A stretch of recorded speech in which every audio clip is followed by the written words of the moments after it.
A huge shout out and thank you to Ubisoft for sending me a copy of Skull and Bones and for also sending me 2 free premium edition copies to give away to my subscribers. If you want to be in for a chance to win Skull and Bones, the premium edition, which is valued at like £95, check the description down below on how to enter, and also comment down below why you want to win. Skull and Bones, a game that's been in development for over a decade. All the way back in 2013, Skull and Bones started its development as a single-player pirate game, taking huge inspiration from that of Assassin's Creed Black Flag, a game that is many of Assassin's Creed fans' favourite game in the series, just because of its freedom throughout the entirety of the world, and of course, sailing pirate ships. Not only could you sail through the seas on your own personal ship, you have a crew, explore your own ship, you can upgrade it, but you also have such a vast world to explore on land and sea, which made it so good and gave you so many different things to do. This was Ubisoft's want to replicate the success of Assassin's Creed Black Flag, but in its own standalone format. Skull and Bones was meant to be what Assassin's Creed Black Flag was, but focusing mainly on ship-to-ship combat. However, the game's development has not been smooth sailing. Skull and Bones was first introduced by Ubisoft at E3 2017 as a game that was significantly different from the experience that it's now set to provide. With its development starting as early back as 2013, Skull and Bones was initially intended to be an expansion of the well-received Assassin's Creed Black Flag, which also had core focus on piracy and sailing. The game would, and still does to an extent, revolve around you, the pirate, sailing and battling against different ships across high-value trade routes in and around Africa, stealing their plunder and becoming the richest pirate of the seas. This trailer got many hyped, myself included. A large pirate ship battling against others, and all the loot and riches below deck just moving around up for grabs. The boarding of the ship, the sinking of it as well, with the constant threat of other pirates being able to come in at any time and steal your loot that you've just taken. With, not to mention at the end, teasing us with the Kraken underwater. It looked absolutely fantastic. At this stage, the title was being developed as an MMO under the name of Black Flag Infinite. Due to the drawn-out level of this early development, the Black Flag technology from, of course, Assassin's Creed Black Flag became quickly outdated, marking the beginning of what would be a very tumultuous development cycle for what became Skull and Bones. Ubisoft also released a video around multiplayer and PvP combat. The HUD drastically different, combat drastically different, showing you the ability to board ships and take the loot away, animations drastically different. Upon its initial announcement, Skull and Bones was set for a late 2018 release, with Ubisoft promising a continuous playtesting system to allow players to voice their opinions on the game's direction. It didn't look brilliant, I'll be completely honest, with thinking back to what the game was initially envisioned to be like to what it is now. It would have flopped really hard. Following a worrying level of silence from Ubisoft despite this initial hope, Skull and Bones faced its first delay, aiming for a 2019 release date.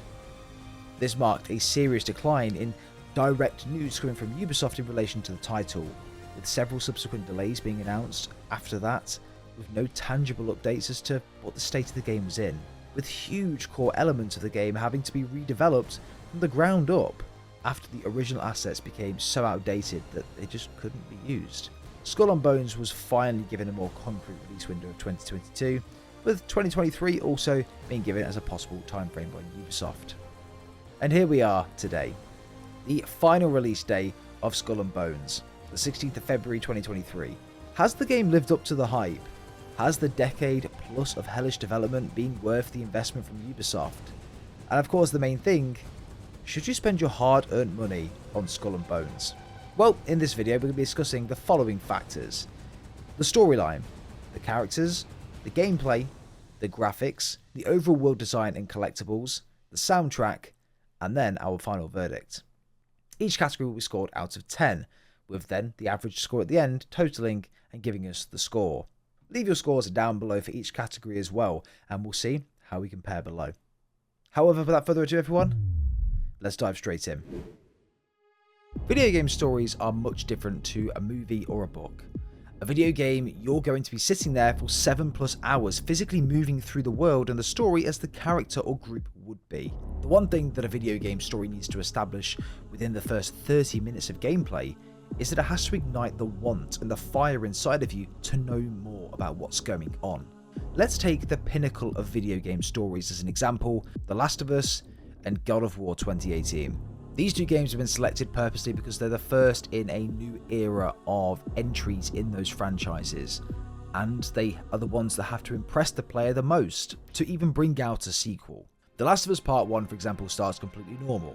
Joel and Sarah in a house, it's Joel's birthday, and Sarah gets put to bed after falling asleep. Sarah wakes up to a phone call from Tommy, who was Joel's brother, her uncle, with a stern yet worried tone in his voice.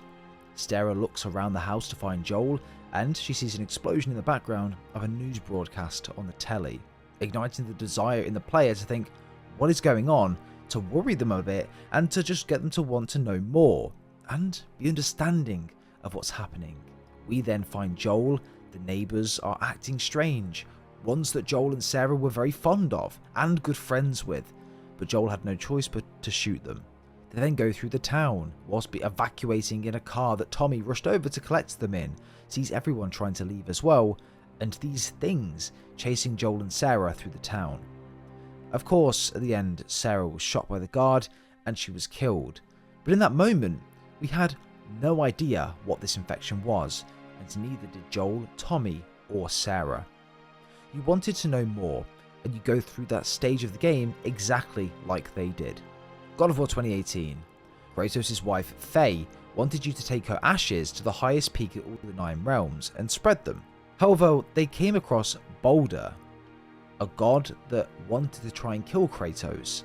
Now, Kratos didn't know why, he had no idea who he was or why he wanted to kill him. We, the player, also had no idea why. But you wanted to know more, and it spurred you on to go through the story, and then, eventually, piece it all together. Skull and Bones doesn't really have any of that, if I'm completely honest. From a narrative perspective, the game lacks massively, and the story itself isn't very good whatsoever, very weak. The game begins with you on a large pirate ship, fighting a fleet, before eventually becoming overrun and your ship destroyed. You're then rescued, and you start off with 2 other pirates on a really small wooden boat. You complete a series of fetch quests here and there, exploring slightly, and then make your way out into the open water. You're then greeted with this really cool looking intro, which I'll play now.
You can tell the teams put a lot of effort into these cinematics to make the game feel good when the game first is opened up and played with the player. You eventually reach a settlement, like a big base of operation, and there are a few of those scattered around the world. You're firstly taken the mick out of by a series of pirates on the dock as you walk through, all in your rags, and basically you're not as superior as them.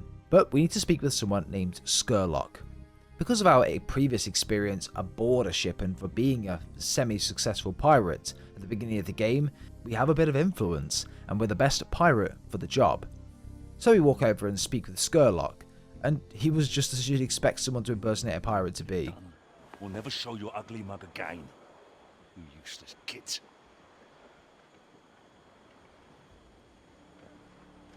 The British wrecked my ship, sank my cargo, but shut you out. Hope you're not worthless. I really needed those goods. The idea around this was to use Skurlock's influence and connections to boost ourselves up to become a richer and more successful pirate. And how do we do this? Fetch quests. Lots and lots of fetch quests. I'll be honest, I'm about 6-7 hours into Skull and Bones right now.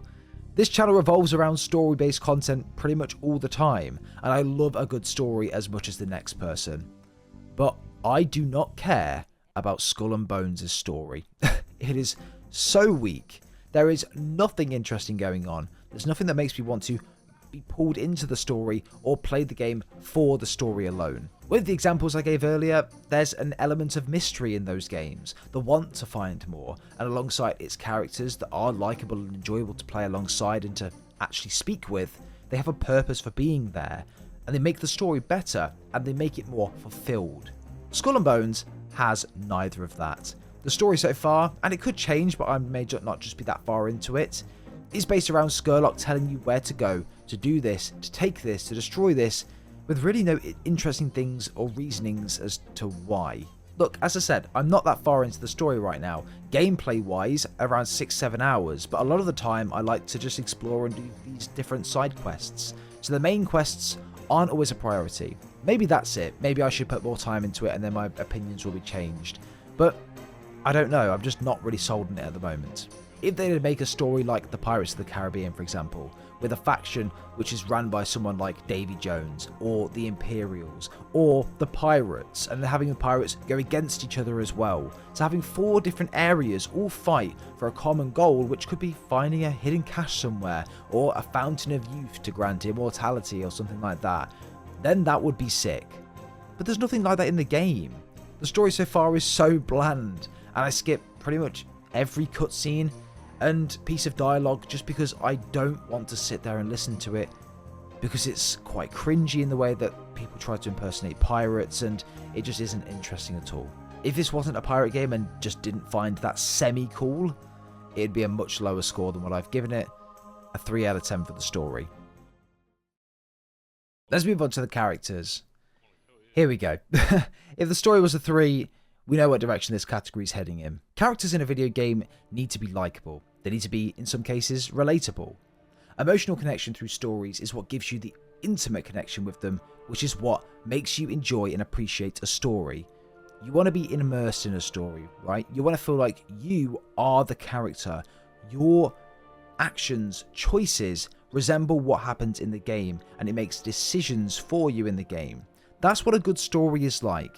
God of War Ragnarok is a good story. It's an immersive story. You want the characters to come out on top. You like Kratos, you like Atreus, you like Brock, you like Sindri. You don't like Odin.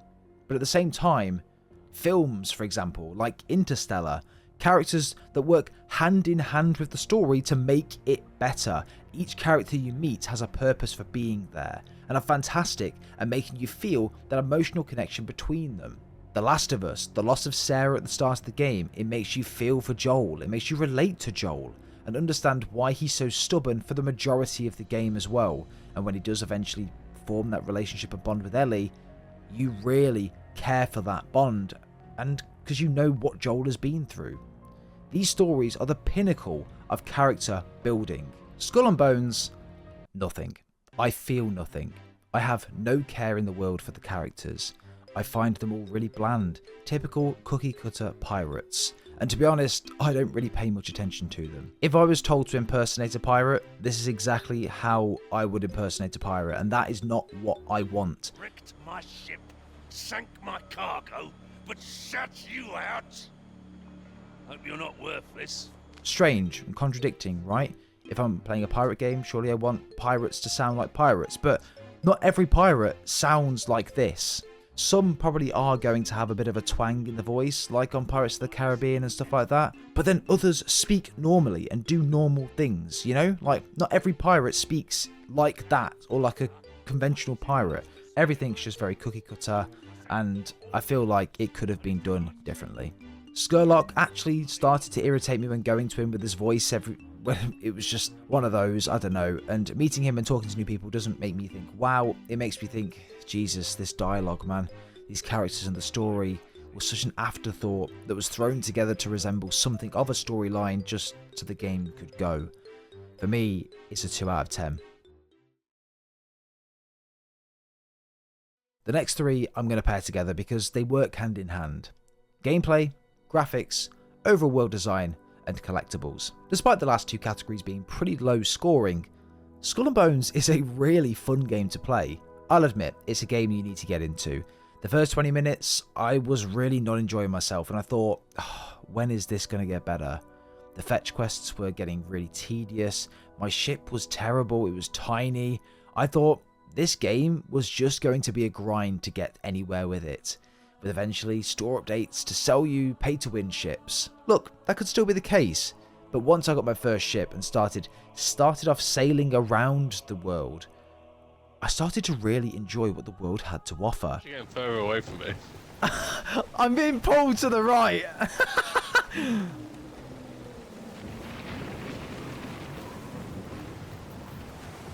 Oh my god! Yeah, where was the man there, I think? Tom? What? I can't fucking go over this wave. Go full speed ahead. I am. I'm just surfing the wave. It's so fine. Right, go right way. Hey, I was coming to the right. Ah! The 7 hours or so I put into this game has been with my friend, and I wouldn't have it any other way. We've both had such fun playing together, exploring the world, sailing thousands of meters across the map through stormy weather, battling and fighting against ships that are way higher levels to us and we shouldn't have any chance against. Fighting sea creatures that absolutely destroy and fully take out random ships in the sea. Just need to come out the water. Oh my god, I can see it! Wah! Look at the sea. What on earth is that? What? I don't know. It's gonna go eat that ship though, I think. I'm looking for my spyglass. Oh my god! Did you just see that? Yeah. Oh my god! It's wild and a really enjoyable time with a friend. If I was playing this on my own, I'd just not want to carry on, and I probably wouldn't have carried on either. Because I'm ranking up alongside my friend, because I'm trying to get a bigger and better ship, do more damage, unlock better ship customization, I want to keep playing. I have an urge even now to want to go play Skull and Bones with friends, just to push through the boring story, not pay much attention to it of course, but just level up and be the richest pirate on the map. You have a series of main quests, but then there's also many side quests you can do to keep yourself busy as well. Bounties you can go and do to get pretty substantial rewards, and things that you can do alongside this to really prolong your time on this game, and I really like that. Again, it's very much fetch this, kill this, destroy this ship, but with a friend, it's fun, man. That's all I can say. The best part of sailing from one side of the map to the other, which can take about 10 minutes by the way, is encountering stormy weather. My friend did this, Tom, I know you're watching, and didn't wait for me and decided to go off on his own, not knowing what was out there. I was docked, and well, a tidal wave come out of nowhere and wiped his ship out and took him out completely. Oh, what? What the fuck is this? It's the most dangerous encounter for pirates. Align your ship, bow, stern. Oh my god. What have you done? What have you done? Oh my. This. Wait, what do I do? Which way do I fucking face? It's like a tsunami. I'm dead. What? I'm so confused. I'm so confused. What's... It sunk my ship. What sunk your ship? A fucking massive wave. It's like a fucking tsunami, mate. Dynamic weather is so good. It can be normal out there, but then suddenly with a click of a finger, it turns choppy. There's rain everywhere, there's wind, there's 20-foot waves that ride up and down, and you've got to try and go over them to get to your destination, whilst also trying to fight other ships as well, and avoiding these huge tidal waves that if you go into them head on, they're going to destroy your ship. Hey, go right way. Hey, I was coming to the right. Ah! It's coming to the right there. What do we do? What do we do? Just keep going forward. This is fucking... Oh, wow. Oh, this is sick. Losing all of your cargo that someone else could easily come and pick up. The mechanics of the game are very simple as well, very straightforward. All small ships have 3 areas of cannons, so you can have 2 on the left, right and the front. I believe mediums also have cannons on the back of the ship as well, and I've not got large ships yet, so I'm not 100% sure on how they are, but I presume it's very similar. There's also a wide range of different cannons that you can use too. You have your traditional cannons, ones that fire multiple cannons at once, longer ranges, wider spread with a large damage output, mortars, torpedoes, even the crew firing muskets when you get close by, and to be honest, there are many more available, I just haven't tried them yet. You can also board enemy ships when the damage and the health gets critically low. The animation's pretty underwhelming, to be honest. You kind of just pull the ship towards and like that's it. I would have thought I've expected a little bit more, but clearly not. You unlock these different cannon types by leveling up as a pirate and collect blueprints along the way. These can be given to you by ranking up or finding them around the map and purchasing them also from a vendor. You also have a pirate ship rank, which allow you to battle against higher level ships as you progress through and across the world. And of course, output more damage. Ship customization is cool. There's a lot that you can do and put on these ships to make them unique and make them your own, which I really like. Some giving it perks and abilities to move quicker, do more damage with specific cannons, and much more. The biggest issue with this, however, is that you can't walk around your own ship. On Sea of Thieves, you can go on your ship and you can walk around it. You can customize it in that way, and that gives a new element to the game as well. You can dock anywhere and just walk around your own ship. I'd have loved the freedom to meet my crew, to talk to them, to personalize them a little bit more. Even have my own office on the ship with collectibles, a wardrobe, you know?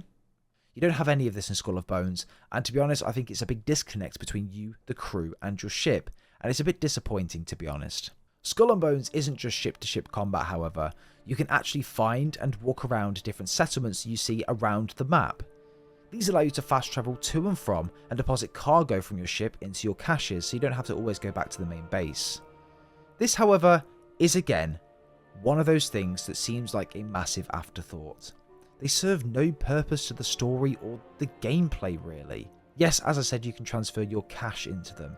You can go and buy and sell things, or you can cook some food for stamina for your crew when sailing through the ocean. But, like, that's literally it. There's no story advancements or anything that you gain or anything cool that you can do in these different places. There are these things called pirate fires where you can kind of throw some dust in and it'll give you a 20-minute boost for some stats, but like it doesn't do enough for me to want to go around and find them other than fast traveling to and from to make it less tedious traveling across the map. Like, give me a reason to want to find them other than a reason for just stumbling across them. It's a shame, really, but again, I think it was more of an afterthought and just a place you can sort of find to fast travel to and from. But moving on to world design. The map itself is huge, man, and depending on where you are in the story will depend on your level and depend on the level of your enemies as well. The starting area level can range from 1 to 4, but as you go further out, it goes up from 6 to 10. The risk is higher, but then again, so is the reward. My biggest gripe, however, is you can't open water PvP with actual players. This for me is a huge missed opportunity, but was teased back in E3 2017, so I know it was something that crossed their mind. The only issue with not having this in the game is it gives you much less of a risk when going into open water. The AI doesn't give you much of a threat, but a PvP battle is something I would like. But a PvP battle is something I think is needed in this game to spice it up a bit. However that would be plausible, I don't really know. Whether it's a case if there's an option that you can enable or disable PvP with someone, I don't know. But they need something like that in the game to essentially increase the longevity of the game. Because if you're just battling AI, yes, it's fun, but battling actual people is so much better. I think other than the pointless outposts that you find, the map itself is pretty good. Many open areas, but also smaller shipping lanes that you can take shortcuts through. It's in these areas that you find outposts that you can attack and plunder and get loot from, even going to the extent of trading and selling and buying whatever it is that you want or have to offer.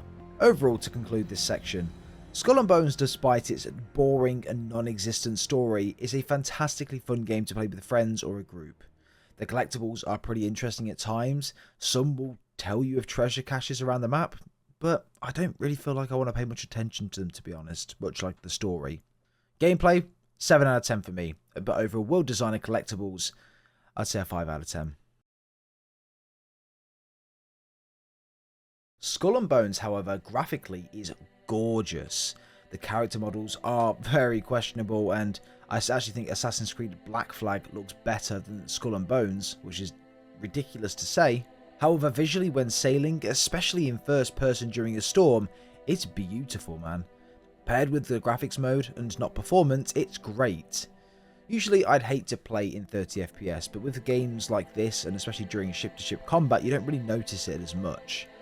I found myself constantly telling my friends how good the game looked graphically, especially when it was sunny and all the ships were shining. Once I've made this mortar, Ryan, I shall be with you. Sound boss, man. I've got 40 mortar cannon. Yes. But I can tell I've got 12 uncut rubies. Oh my god, love that.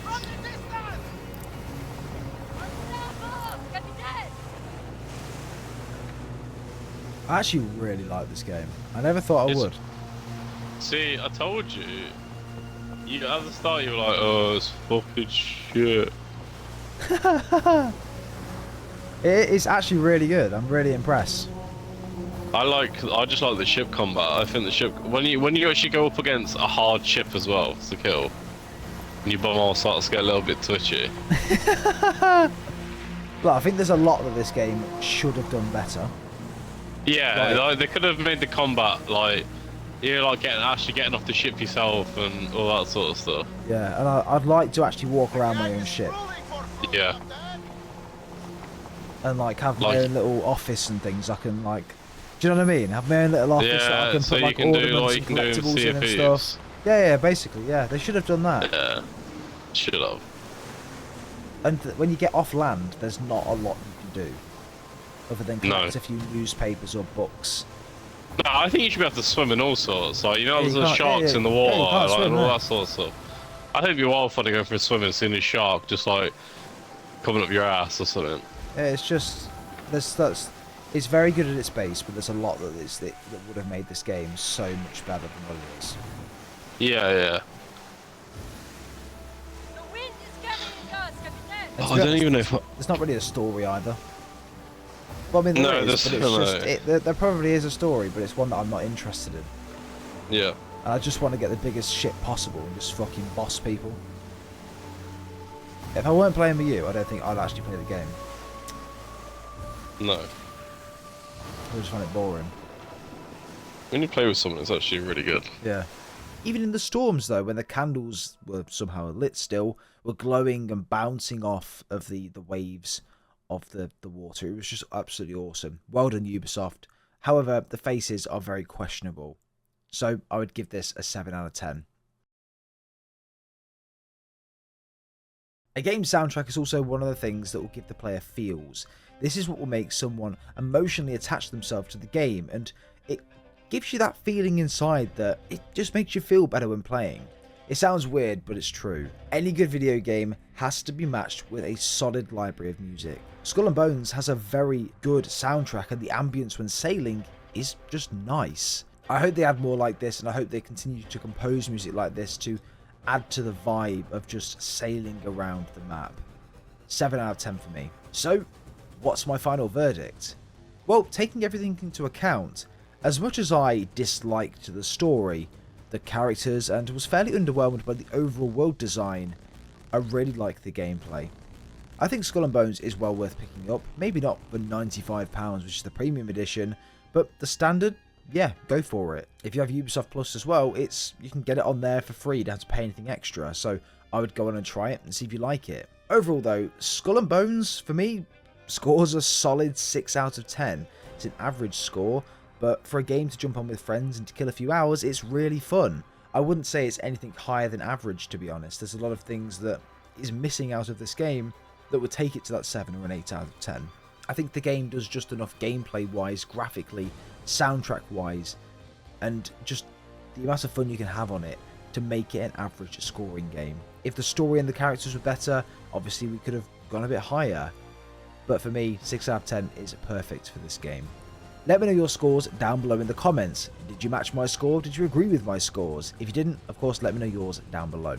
We've not been too busy on the channel lately, and there's not really been too much content or video games that have came out that I can cover, so I'm trying to be a bit more creative now and get back on the wagon so that hopefully we can be more consistent this year. But I hope you have enjoyed, everyone. Speak to you guys soon, and take care.